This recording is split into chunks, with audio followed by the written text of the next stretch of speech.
Assalamualaikum warahmatullahi wabarakatuh. Saya Devin Nur Aziza, NIM 200106444144, yang hari ini akan menjadi moderator untuk kelompok 3 yang akan menyajikan presentasi tentang karakteristik dan kurikulum pendidikan PPKN SD. Mungkin langsung saja saya persilakan kepada kelompok 3 untuk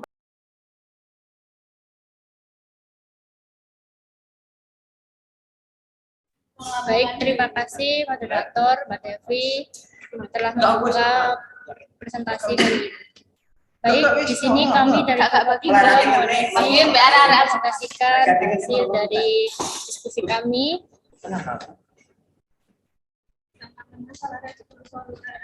yakni terkait karakteristik pembelajaran PPKN kelas awal.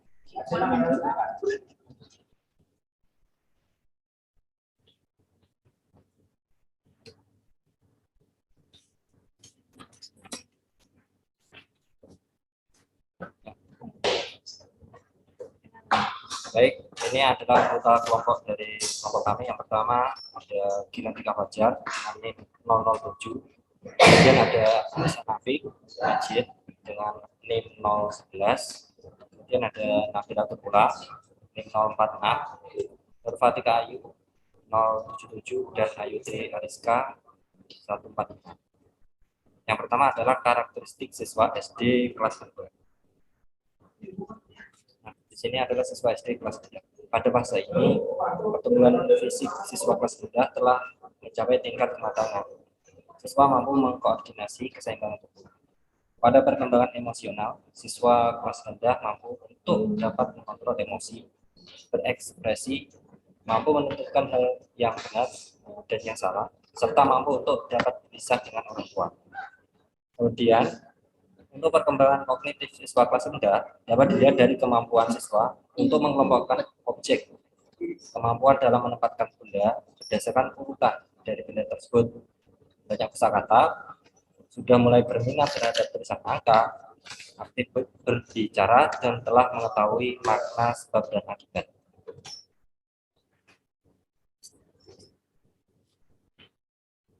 Baik, selanjutnya yaitu terkait karakteristik materi PPKN kelas rendah. Yang pertama, sebelum kita menuju ke materi, kita akan membahas terkait karakteristik mata pelajaran PPKN terlebih dahulu. Yang pertama, wahana edukatif dalam mengembangkan peserta didik menjadi manusia yang memiliki rasa kebangsaan dan cinta tanah air yang dijiwai oleh nilai-nilai Pancasila, Undang-Undang Dasar Negara Republik Indonesia tahun 1945, dan semangat Bhinneka Tunggal Ika, serta komitmen Negara Kesatuan Republik Indonesia. Yang kedua, yaitu berorientasi pada penguatan karakter dan wawasan kebangsaan melalui pembentukan sikap mental, penanaman nilai, moral, dan budi pekerti yang menekankan harmonisasi aspek sikap, keterampilan, dan pengetahuan, serta menekankan pada sikap kekeluargaan dan bekerjasama proyek belajar kewarganegaraan. Untuk yang ketiga, karakteristik mata pelajaran PKN yaitu berorientasi pada mengembangkan misi keadaban Pancasila yang mampu membudayakan dan memberdayakan peserta didik menjadi warga negara yang cerdas dan baik serta menjadi pemimpin bangsa dan negara Indonesia di masa depan yang amanah, jujur, cerdas, dan bertanggung jawab. Selanjutnya, yang keempat, sebagai wahana pendidikan nilai, moral, atau karakter Pancasila dan pengembangan kapasitas psikososial atau psikologi dan sosial, kewarganegaraan Indonesia sangat koheren atau runut dan terpadu dengan komitmen pengembangan watak dan peradaban bangsa yang bermartabat dan perwujudan warga negara yang demokratis serta bertanggung jawab. Dan yang terakhir, sebagai wahana untuk mempraktikkan perilaku gotong royong, kekeluargaan, dan keadilan sosial yang dijiwai nilai-nilai Pancasila, guna terwujudnya persatuan dan kesatuan bangsa dalam kerangka Bhinneka Tunggal Ika. Ini merupakan bersumber dari guru.kemendikbud.go.id. Selanjutnya di sini karakteristik mata pelajaran PPKN di SD, yang mana muatan isi mata pelajaran pendidikan kewarganegaraan memfokuskan pada pembentukan warga negara yang memahami dan mampu melaksanakan hak-hak dan kewajibannya untuk menjadi warga negara Indonesia yang cerdas, terampil, dan berkarakter, yang diamankan oleh Pancasila dan Undang-Undang Dasar 1945. Oke, secara umum pembelajaran PPKN di SD bertujuan untuk mengembangkan kemampuan yang pertama, berpikir secara kritis, rasional, dan kreatif dalam menanggapi isu kewarganegaraan. Yang kedua, berpartisipasi secara aktif dan bertanggung jawab, dan bertindak secara cerdas dalam kegiatan bermasyarakat, berbangsa dan bernegara, serta anti korupsi. Yang ketiga, berkembang secara positif dan demokrasi untuk membentuk diri berdasarkan karakter masyarakat Indonesia agar dapat hidup bersama dengan bangsa-bangsa lainnya. Dan yang terakhir, berinteraksi dengan bangsa-bangsa lain dalam persatuan dunia secara langsung maupun tidak langsung dengan memanfaatkan teknologi informasi dan komunikasi. Kemudian, penuangan dalam pembelajaran pendidikan Pancasila pada kurikulum Merdeka kelas awal, di mana ada materi terkait Pancasila. Yang pertama, mengenal dan menceritakan simbol dan sila-sila Pancasila dalam lambang negara Garuda Pancasila. Yang kedua, mengidentifikasi dan menjelaskan hubungan antara simbol dan sila dalam lambang negara Garuda Pancasila. Selanjutnya, menerapkan nilai-nilai Pancasila di lingkungan keluarga dan sekolah, serta memahami dan menjelaskan makna sila-sila Pancasila, serta menceritakan contoh penerapan sila Pancasila dalam kehidupan sehari-hari sesuai dengan perkembangan dan konteks peserta didik. Untuk poin kedua, ada Undang-Undang Dasar Negara Republik Indonesia tahun 1945 dengan rincian materi yaitu mengenal aturan di lingkungan keluarga dan sekolah, menceritakan contoh sikap mematuhi dan tidak mematuhi aturan di keluarga dan sekolah, menunjukkan perilaku mematuhi aturan di sekolah dan di keluarga dan sekolah, serta mengidentifikasi aturan di keluarga, sekolah, dan lingkungan sekitar tempat tinggal, serta melaksanakannya dengan bimbingan orang tua maupun guru.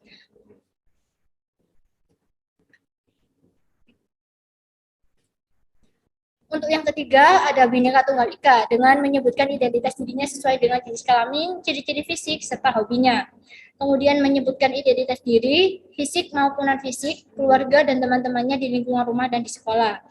Menceritakan dan menghargai perbedaan baik fisik seperti warna kulit, jenis rambut, dan lain-lain. Ataupun non-fisik dan keluarga, teman-teman di lingkungan rumah maupun sekolah. Yang terakhir, menjelaskan identitas diri, keluarga, teman-teman sesuai budaya, minat, dan perilakunya. Poin yang keempat, terkait Negara Kesatuan Republik Indonesia, yaitu dengan materi mengidentifikasi dan menceritakan bentuk kerjasama dalam keberagaman di lingkungan keluarga dan sekolah, mengenal ciri-ciri fisik lingkungan keluarga dan sekolah, sebagai bagian tidak terpisahkan dari wilayah NKRI. Yang ketiga, ada materi menyebutkan contoh sikap dan perilaku menjaga lingkungan sekitar serta mempraktikkannya di lingkungan keluarga dan sekolah. Dan yang terakhir, mengidentifikasi dan menyajikan berbagai bentuk keberagaman suku bangsa, sosial budaya di lingkungan sekitar. Selanjutnya akan dilanjutkan oleh rekan saya. Baik, yang selanjutnya yaitu jenis gaya belajar anak.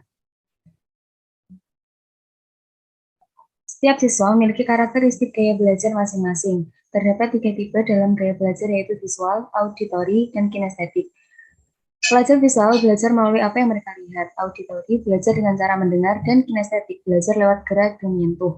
Dalam kenyataannya, setiap orang memiliki ketiga gaya belajar tersebut, tetapi kebanyakan orang cenderung hanya menggunakan salah satu dari ketiga gaya tersebut yang lebih mendominasi.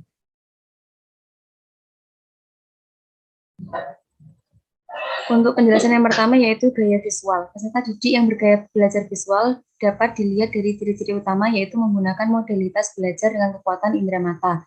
Lalu untuk gaya auditorial, siswa yang mempunyai gaya belajar seperti ini menempatkan pendengaran sebagai alat utama menyerap informasi atau pengetahuan. Lalu untuk gaya kinestetik, siswa yang bergaya belajar kinestetik menerapkan strategi fisikal dan ekspresi yang berciri fisik dalam menyerap informasi. Mereka cenderung lebih memahami tugasnya jika mereka mencobanya secara langsung. Next.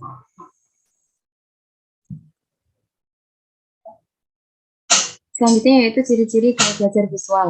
Yang pertama, rapi dan teratur, lalu sulit menerima instruksi verbal, selanjutnya teliti terhadap detail, lalu mengingat apa yang dilihat daripada yang didengar. Lalu tidak terganggu oleh keributan dan sering menjawab pertanyaan dengan jawaban singkat seperti ya atau tidak. Yang selanjutnya yaitu ciri-ciri gaya belajar auditori. Yang pertama, mudah terganggu oleh keributan, lalu senang membaca dengan keras dan mendengarkan, lalu menyukai musik atau sesuatu yang bernada dan berirama, selanjutnya merasa kesulitan untuk menulis tetapi hebat dalam bercerita dan suka berbicara di tempat umum, suka berdiskusi dalam kelompok dan menjelaskan sesuatu panjang lebar.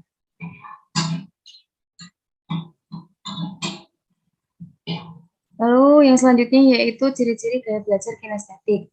Ada berbicara dengan perlahan, lalu selalu berorientasi pada fisik dan banyak gerak, tidak dapat duduk diam dalam waktu yang lama, belajar melalui memanipulasi dan praktik, dan peka terhadap ekspresi dan bahasa tubuh.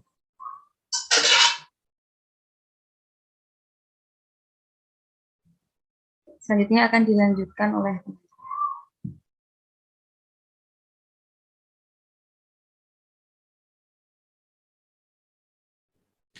Baik, akan saya lanjutkan. Untuk yang selanjutnya yaitu memadukan karakteristik materi dan karakteristik siswa dengan mempertimbangkan gaya belajar anak.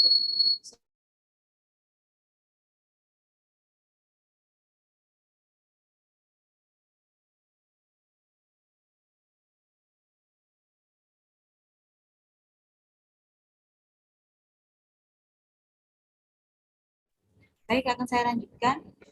Yaitu yang pertama,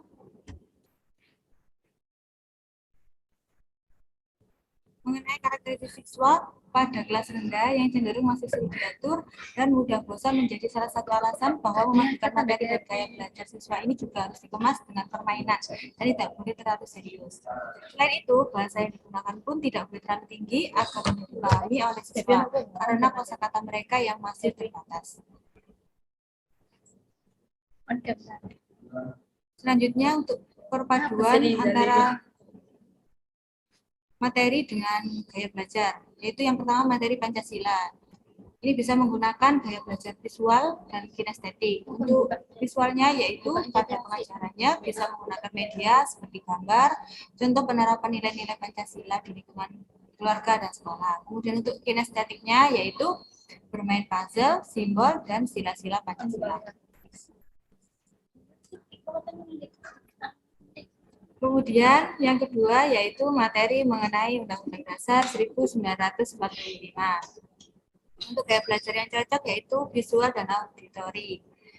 Untuk yang visualnya yaitu bisa melihat video aturan yang ada di lingkungan keluarga dan sekolah. Kemudian untuk auditorinya bercerita mengenai aturan yang ada di lingkungan keluarga dan sekolah. Next. Yang selanjutnya akan dilanjutkan oleh teman saya.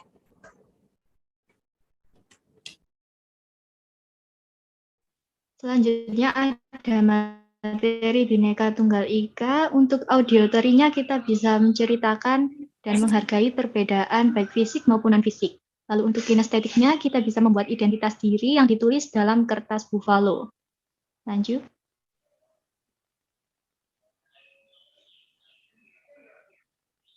Untuk materi Negara Kesatuan Republik Indonesia, untuk visualnya kita bisa melihat video berbagai bentuk keragaman suku bangsa dan sosial budaya yang ada di lingkungan sekitar.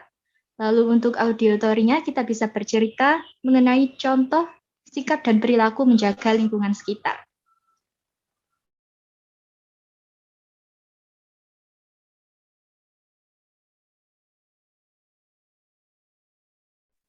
Sekian presentasi dari kami. Silakan teman-teman yang ingin bertanya.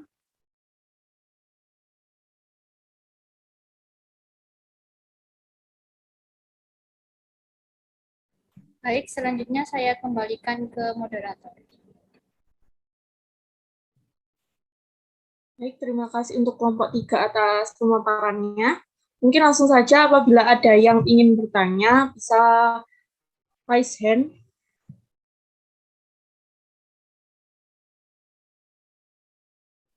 Baik, silakan Rizky Dinar untuk menyampaikan pertanyaannya.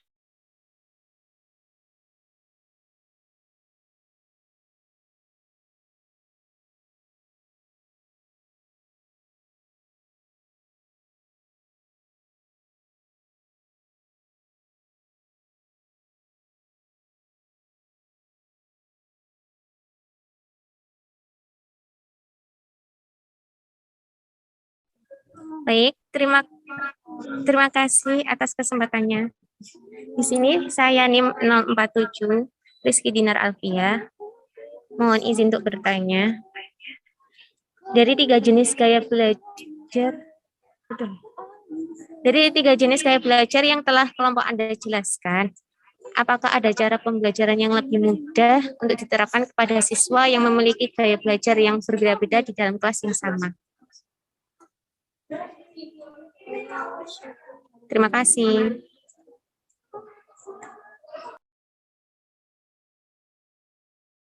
Baik, selanjutnya silakan Aldila Raiza menyampaikan pertanyaannya.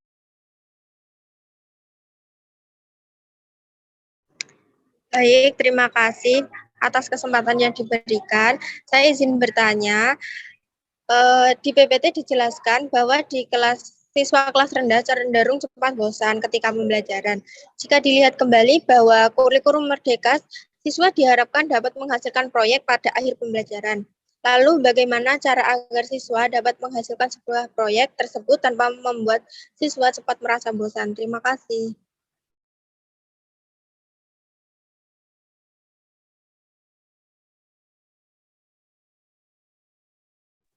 Baik, untuk selanjutnya silakan Rizal Effendi menyampaikan pertanyaannya.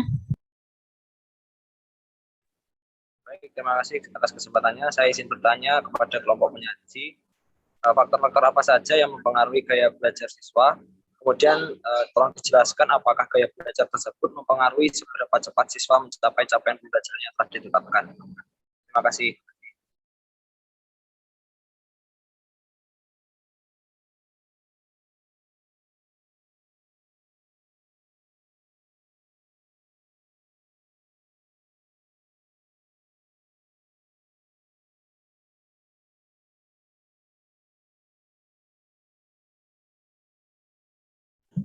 Baik, selanjutnya silakan Mbak Sasil.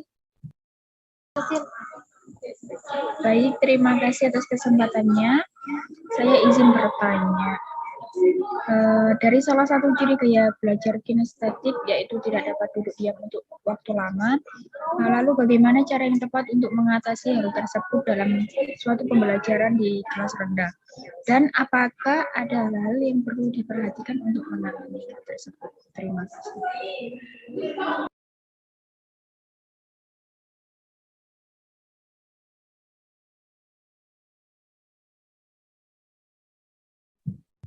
Baik, selanjutnya mungkin yang terakhir dulu, jadi kita menjawab 5 pertanyaan dulu. Mungkin selanjutnya untuk Mbak Erda, silakan.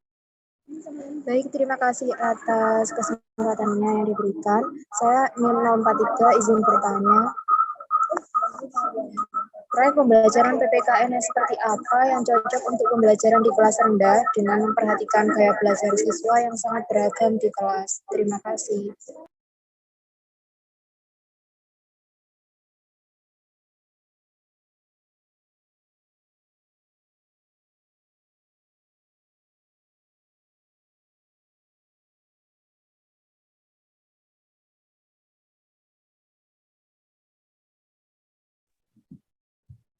Baik, silakan untuk kelompok 3, mungkin bisa mulai untuk menjawab pertanyaan dari teman-teman.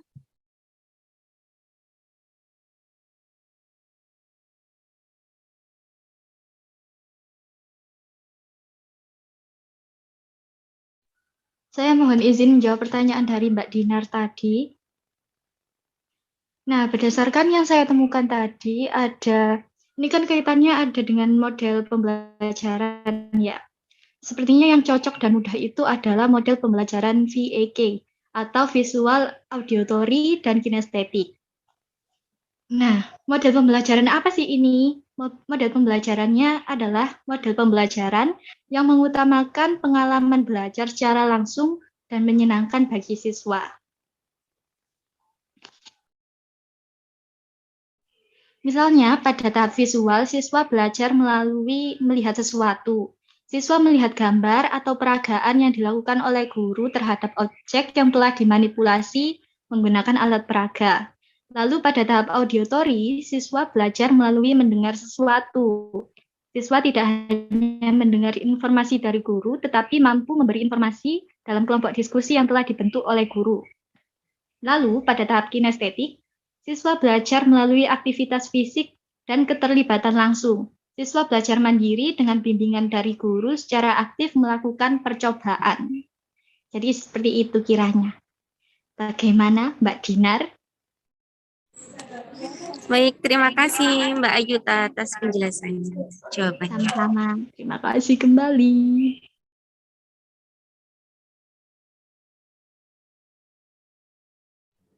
Baik, selanjutnya saya mohon izin untuk menjawab pertanyaan dari Adila, di mana pertanyaannya yaitu di PPT dijelaskan bahwa siswa kelas rendah cenderung cepat bosan ketika pembelajaran. Jika dilihat kembali bahwa kurikulum merdeka, siswa diharap dapat menghasilkan proyek pada akhir pembelajaran, lalu bagaimana cara agar siswa dapat menghasilkan sebuah proyek tersebut tanpa membuat siswa cepat merasa bosan? Terima kasih. Mungkin ini juga dapat menjawab pertanyaan dari Mbak Eda, yang mana pertanyaannya terkait proyek pembelajaran PPKN yang seperti apa yang cocok untuk pembelajaran di kelas rendah dengan memperhatikan gaya belajar siswa yang sangat beragam di kelas. Baik, kita tahu bahwa saat ini kita menggunakan yang namanya kurikulum merdeka, di mana kurikulum merdeka itu menggunakan model proyek. Metode yang digunakan dalam proses belajar mengajar dalam sekolah pastinya menggunakan metode yang membuat peserta didik semangat dalam belajar dan mudah memahami materi yang disampaikan. Pembelajaran berbasis proyek ini merupakan metode pembelajaran dalam kurikulum merdeka yang memanfaatkan pembuatan proyek sebagai kegiatan dalam proses pembelajarannya, yang mana nantinya dalam proses pembelajaran yang menggunakan metode ini, peserta didik diberikan kebebasan untuk melakukan kegiatan seperti eksplorasi, observasi, penilaian, dan interpretasi untuk memperoleh pengetahuan baru. Selain pengetahuan baru, mereka juga akan mendapatkan keterampilan baru serta sikap sosial yang baik. Kemudian, spesifikasi pada model pembelajaran berbasis proyek itu ada beberapa. Yang pertama terkait kegiatan belajar yang berfokus pada keterampilan komunikasi, kolaborasi, dan kreativitas. Selanjutnya, guru juga akan memberikan tantangan atau masalah dalam lingkungan nyata kepada peserta didik. Kemudian meminta peserta didik itu untuk mengajukan ide atau proyek. Yang ketiga juga, siswa dituntut untuk melakukan refleksi bersama guru, refleksi pembelajaran secara berkala untuk mengetahui apa yang diketahui, dipahami, dan dilakukan oleh peserta didik selama pembelajaran berbasis proyek. Selanjutnya, kegiatan pembelajaran itu berfokus pada peserta didik melalui pertanyaan, tantangan, maupun suatu masalah. Yang kelima, proses evaluasi yang dilakukan pada kegiatan pembelajaran ini dilakukan secara berkelanjutan. Yang keenam, peserta didik yang merancang hasil proyek secara teratur dapat melihat apa yang mereka kerjakan kembali. Dan yang terakhir, karakteristik adalah hasil akhir dari pembelajaran dinilai secara kualitatif. Seperti itu, Mbak Aca dan Mbak Eda, apakah bisa menjawab? Baik, terima kasih. Jawaban yang diberikan Mbak Afik sudah sangat lengkap. Baik, selanjutnya saya izin untuk menjawab pertanyaan dari Mas Rizal. Yang pertanyaannya, faktor-faktor apa saja yang mempengaruhi gaya belajar siswa? Kemudian, jelaskan apakah gaya belajar tersebut mempengaruhi seberapa cepat siswa mencapai capaian pembelajaran yang telah ditetapkan. Baik, jadi faktor-faktor yang mempengaruhi gaya belajar itu ada dua ya Mas ya. Ada faktor intern dan juga ekstern. Kalau yang intern itu diantaranya yaitu faktor jasmania, itu terkait dengan kesehatan dan lain-lain. Kemudian ada faktor psikologis, nah itu terkait intelijensi, minat, bakat, motif, kematangan, dan kesiapan. Terus kemudian ada faktor kelelahan juga mempengaruhi gaya belajar anak. Nah, sementara untuk faktor eksternnya itu diantaranya ada faktor keluarga. Seseorang yang belajar akan menerima pengaruh dari keluarga juga, Mas ya. Berubah cara orang tua mendidik, relasi antara anggota keluarga, suasana rumah tangga, dan keadaan ekonomi keluarga. Kemudian ada faktor sekolah. Faktor sekolah yang akan mempengaruhi cara atau gaya belajar siswa, antara lain metode mengajar, kurikulum, hubungan guru dengan siswa, hubungan siswa dengan siswa, disiplin atau tata tertib sekolah dan yang lainnya ya Mas. Kemudian ada faktor masyarakat. Masyarakat merupakan faktor ekstern yang juga mempengaruhi terhadap gaya belajar siswa. Meliputi kegiatan peserta didik dalam masyarakat, Mas. Misalnya ada Karang Taruna, media, teman bergaul, dan bentuk kehidupan masyarakat. Kemudian beranjak ke pertanyaan yang kedua dari Mas Rizal, itu terkait pentingnya gaya belajar untuk anak, yaitu dengan mengetahui gaya belajar sendiri, peserta didik itu bisa menciptakan suasana yang disenanginya, Mas, untuk belajar. Apakah itu dengan menyetel musik, berdiskusi dengan teman atau orang tua, dan lain sebagainya. Dengan demikian, diharapkan motivasi belajar peserta didik itu bisa meningkat. Bagaimana Mas Rizal, apakah sudah bisa menjawab pertanyaannya? Baik, terima kasih Mas atas jawabannya, cukup memuaskan. Terima kasih. Ya, sama-sama Mas.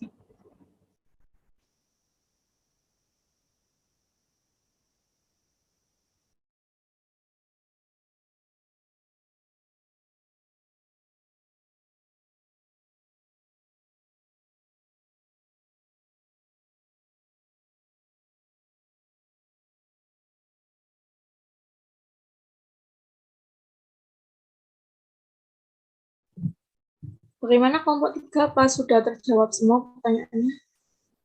Tinggal satu, Pak. Oh iya, lupa Mbak Sasil. Bagaimana cara mengatasi anak kinestetik yang tidak bisa diam lama ya? Yaitu dengan cara bersabar. Karena kan kita nggak tahu kan, anak itu memang sukanya gaya belajarnya kinestetik, seperti mainan pulpen. Yang harus diperhatikan adalah selama anak itu tidak membahayakan diri sendiri, saya rasa ya fine-fine aja, nggak apa-apa, nggak masalah. Nanti malah kalau nggak dibolehin bergerak dengan bebas, nanti anaknya tidak bisa masuk materinya. Bagaimana Mbak Sasil? Baik, terima kasih atas jawabannya. Ya, sama-sama.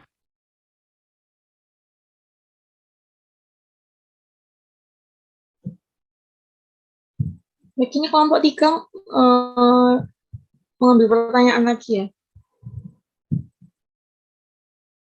Mungkin yang pertama dari Mbak Alfi, silakan menyampaikan pertanyaannya. Iya, baik. Terima kasih, moderator. Di sini saya Alfi Mawarda, NIM 110, izin bertanya. Moda-moda pembelajaran apa saja yang bisa digunakan untuk pembelajaran PPKN di kelas rendah? Terima kasih.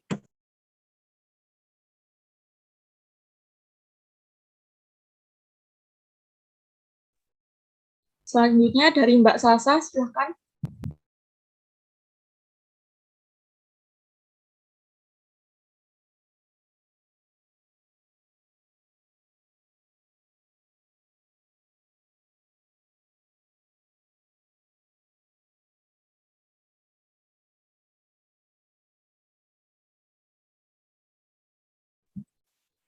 Mbak Sasa, silakan menyampaikan pertanyaannya.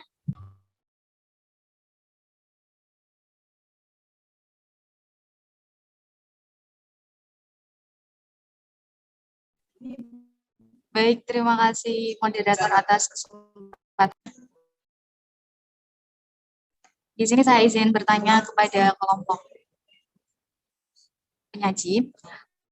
Apakah kebiasaan-kebiasaan cara mengajar guru di kelas dan kebiasaan-kebiasaan yang distimulasikan ke anaknya bisa mengubah cara belajar seorang anaknya? Seorang anak belajar visual, tetapi di rumah orang tuanya sering membantu belajar anaknya dengan menstimulasi indera pendengaran. Begitupun di kelas oleh gurunya. Terima kasih.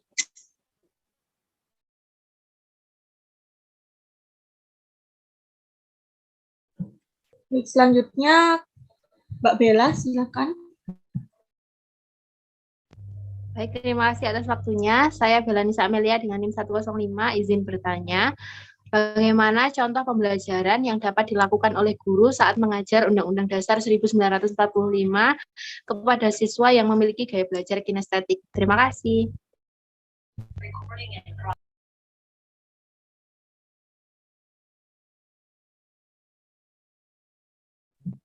Selanjutnya Mbak Endah, silakan menyampaikan pertanyaannya. Ya, baik. Terima kasih atas kesempatannya. Saya mohon izin bertanya mengenai bagaimana upaya guru agar peserta didik itu dapat melaksanakan kegiatan pembelajaran dengan efektif dan menyenangkan, yang tentunya di dalam kelas tersebut itu terdapat berbagai peserta didik dengan berbagai gaya belajarnya yang berbeda-beda. Terima kasih.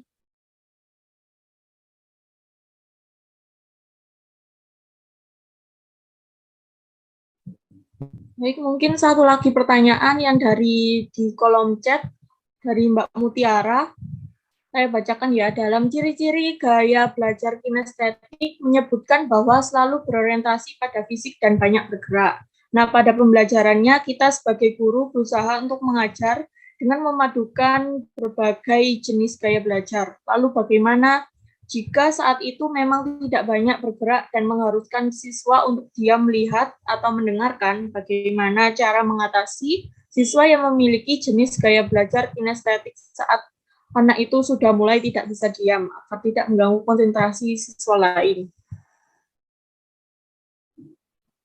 Silakan saya kembalikan ke kelompok 3. Silakan untuk menjawab pertanyaan dari teman-teman.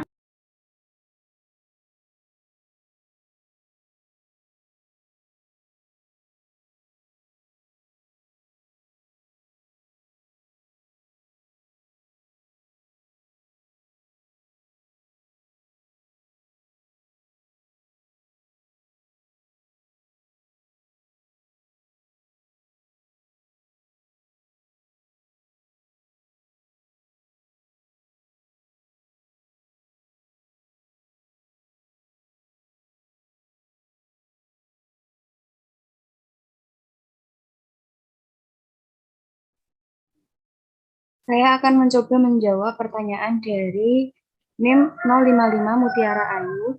Dalam ciri-ciri gaya belajar kinestetik menyebutkan bahwa selalu berorientasi pada fisik dan banyak bergerak. Nah, pada pembelajaran kita sebagai guru berusaha untuk mengajar dan memadukan berbagai jenis gaya belajar.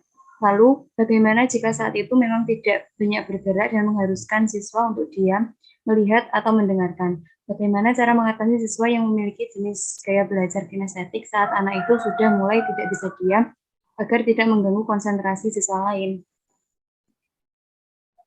Menurut saya untuk mempermudah proses belajar anak kinestetik, yang pertama itu jangan dipaksakan anak-anak belajar sampai berjam-jam, jangan dipaksa untuk diam. Kedua, ajak anak untuk belajar sambil mengeksplorasi lingkungannya. Contohnya mengajak dia membaca sambil menggunakan objek yang sesungguhnya untuk belajar konsep-konsep baru. Lalu ada izinkan anak untuk mengunyah permen karet, permen atau jajan yang lainnya yang ringan ya pada saat belajar. Yang pasti bukan makanan yang dapat mengganggu saat proses belajar mengajar. Lalu yang keempat ada menggunakan warna terang untuk memperjelas hal penting dalam bacaan. Lalu mengizinkan anak untuk belajar sambil mendengarkan musik. Atau strategi mengajar lainnya yang dapat dilakukan oleh guru dalam menghadapi siswa dengan gaya belajar kinestetik, seperti melakukan eksperimen atau praktik sesuai materi belajar, belajar sambil melibatkan aktivitas yang melibatkan gerakan, menggunakan model, Lego, alat praktik, kerajinan tangan, atau puzzle. Bagaimana Mutiara? Baik, terima kasih atas jawabannya. Sama-sama.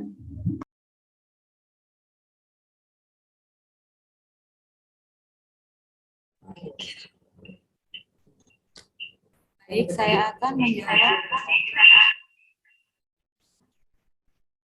akan menjawab pertanyaan dari Alfi Mawarda. Pertanyaannya yaitu model-model pembelajaran apa saja yang bisa digunakan untuk pembelajaran PKN di kelas rendah. Ini ada beberapa model. Yang pertama yaitu model pembelajaran langsung. Karena pada model pembelajaran ini menekankan pada penguasaan konsep atau perubahan perilaku dengan mengutamakan pendekatan deduktif. Lalu yang kedua yaitu model pembelajaran project-based learning, yaitu model pembelajaran berbasis proyek yang proses pembelajarannya menjadikan kegiatan proyek sebagai objek studi sekaligus sarana belajar. Lalu yang ketiga yaitu model pembelajaran problem solving, yaitu model pembelajaran berbasis pemecahan masalah. Secara khusus diselenggarakan berbasis masalah di masyarakat. Lalu yang keempat yaitu model pembelajaran multiliterasi, yaitu model pembelajaran yang mengoptimalkan konsep literasi berbahasa untuk meningkatkan kepahaman, keterampilan, dan sikap berbagai disiplin ilmu. Bagaimana Mbak Alfi, apakah bisa diterima?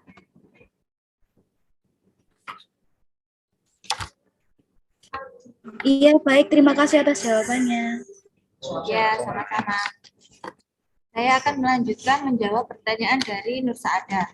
Pertanyaannya yaitu, apakah kebiasaan-kebiasaan cara mengajar guru di kelas dan kebiasaan-kebiasaan orang tua di rumah yang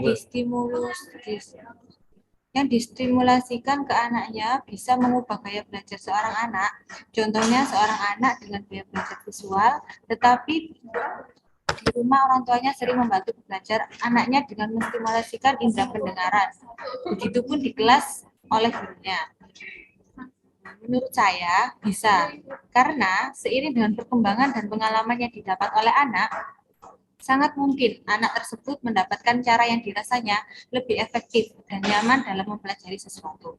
Bagaimana Mbak Nur Saada, apakah bisa diterima? Baik, terima kasih Tika atas jawabannya.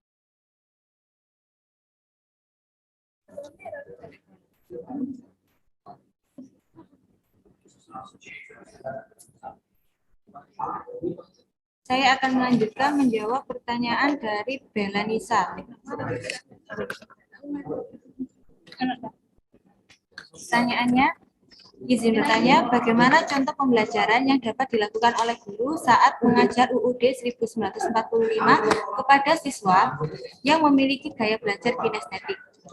Kalau menurut saya, ini bisa menggunakan role playing atau bermain peran. Jadi nanti siswanya itu bermain peran mengenai materi aturan yang ada di lingkungan keluarga dan di lingkungan sekolah. Karena ini UUD 1945 yang ada di capaian pembelajaran fase A, ini mengenai aturan yang ada di rumah dan yang ada di sekolah. Bagaimana Mbak Bella, apakah bisa diterima? Baik, terima kasih atas jawabannya, sangat jelas. Terima kasih. Ya, sama-sama.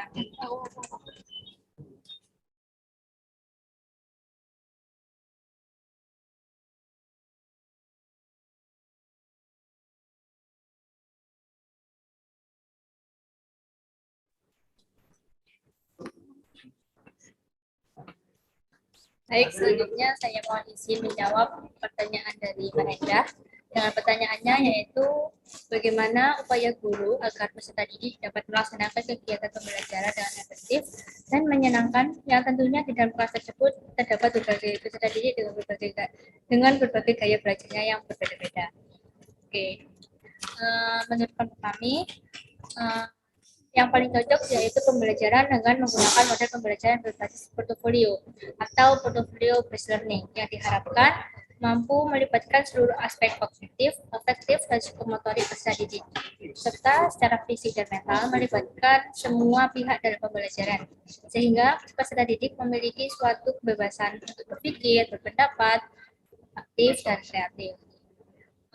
Alasan kami memilih model tersebut yaitu karena penggunaan model pembelajaran portofolio dalam pembelajaran PPKN yaitu mengacu pada pendekatan sistem kontekstual teaching learning atau CTL, yang mana model kegiatan sosial dan PKN ada metode bercerita, model pembelajaran induktif, dan model pembelajaran.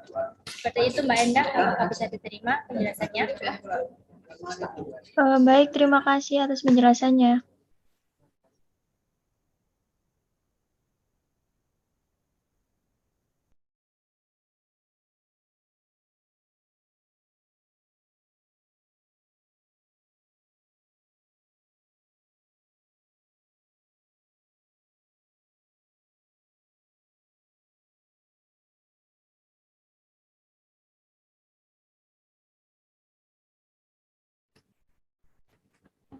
Mungkin untuk pertanyaan selanjutnya Mbak Devi. Baik, mungkin ini saya bacakan yang dari kolom chat ya. Ini dari Nabila Rusfaida. Mohon maaf izin bertanya melalui chat.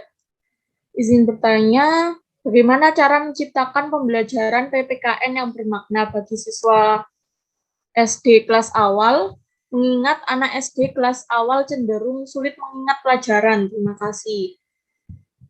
Lalu selanjutnya, yang terakhir ini dari Mbak Aradisha Putri. Bagaimana cara guru mengajar siswanya yang memiliki gaya belajar yang berbeda-beda? Terima kasih. Mungkin cukup. Silakan untuk kelompok 3 untuk menjawab pertanyaan dari teman-teman.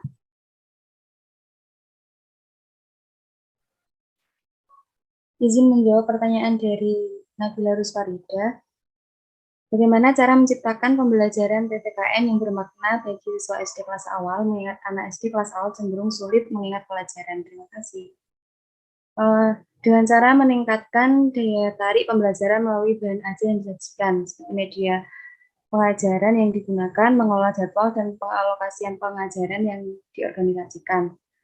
Nah, seperti melalui menciptakan lingkungan kelas yang dapat mempengaruhi kemampuan siswa untuk berfokus dan menyerap informasi, lalu meningkatkan pemahaman melalui gambar poster icon yang dapat menampilkan isi pelajaran secara visual, lalu menggunakan poster animasi lucu dan mengandung humor yang dapat menguatkan dialog internal siswa, lalu menggunakan alat bantu belajar dalam berbagai bentuk seperti kartun dan karikatur yang dapat menghidupkan gagasan abstrak dan mengikut sertakan pelajar kinestetik. Lalu merancang waktu jeda strategis dan mengisinya dengan kegiatan yang menyenangkan seperti membuat kuis, pertanyaan lucu, humor, penjelasan tentang transisi menggunakan berbagai sumber yang dapat mendorong siswa menjadi tertarik dan berminat pada setiap pelajaran.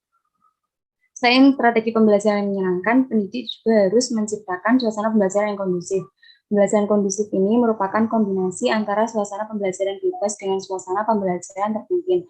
Pendidik memiliki peran yang penting dalam menentukan kuantitas dan kualitas pengajaran yang dilaksanakannya. Oleh sebab itu, pendidik harus membuat perencanaan meningkatkan kesempatan belajar bagi peserta didik dan dituntut memperbaiki kualitas mengajar. Seorang pendidik harus memahami kondisi peserta didik, karena tidak semua peserta didik memiliki sifat yang sama dalam menerima materi. Bagaimana, Nabila? Baik, terima kasih atas jawabannya. Sama-sama.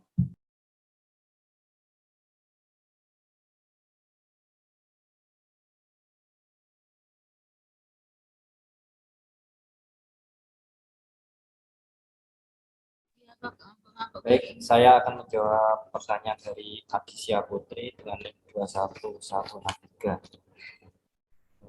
Bagaimana cara guru mengajar siswanya yang memiliki berbagai macam gaya belajar yang berbeda-beda. Jadi sudah menjadi konsekuensi dari berbagai perbedaan gaya belajar adalah bahwa guru harus mampu mengakomodasi berbagai perbedaan tersebut. Seorang guru itu dapat menggunakan multimodal, media, dan atau metode pembelajaran agar tidak hanya menguntungkan bagi siswa auditori saja atau visual saja ataupun kinestetik saja. Guru harus bisa mengkombinasikan berbagai model atau media yang ia gunakan tersebut. Contoh yang sering dipakai adalah media pembelajaran berbasis VEG. Media berbasis VEG tersebut biasanya dikemas dalam sebuah file PowerPoint yang berisikan gambar dan video. Melalui gambar yang dimasukkan dalam file PowerPoint, siswa yang gaya belajarnya visual akan lebih mudah menerima materi dari guru. Sedangkan video dapat membantu siswa yang gaya belajarnya kinestetis dalam menerima materi dari guru. Video tersebut harus sesuai dengan materi dan sebisa mungkin video tersebut merupakan video contoh real dari materi yang disampaikan. Begitu Mbak Adisya, apakah bisa menjawab dari pertanyaannya? Baik, sudah bisa menjawab. Terima kasih. Sama-sama.